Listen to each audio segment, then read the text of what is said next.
spent my entire day in a helicopter with members of the Nepali army who took me to the border area between Nepal and Tibet. You didn't see the rage that had engulfed that region the day before when a giant slab of glacier fell and created this massive flood that swept away entire villages in a matter of minutes.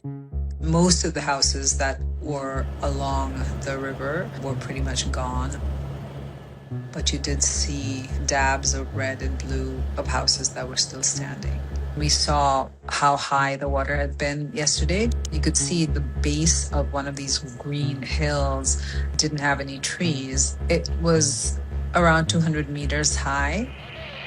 At the Army's search and rescue base in Dhunche, they had two helipads. It was nonstop helicopters coming and landing and leaving, lifting some of those survivors to bigger cities. The helicopters were also then bringing in rations. There were things like instant noodles that people were crunching on. And then you had, hundreds of people. Most of them sat quietly and patiently and not knowing what to do, waiting their turn to be called to board the helicopter.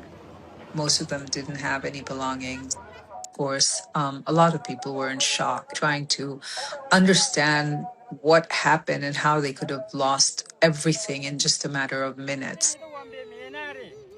There was a man who had lost his brother and was consoled by people around him. There isn't yet, from what I've understood, a clear plan on what happens to all of these people who have lost not just their homes, they've lost their entire lives.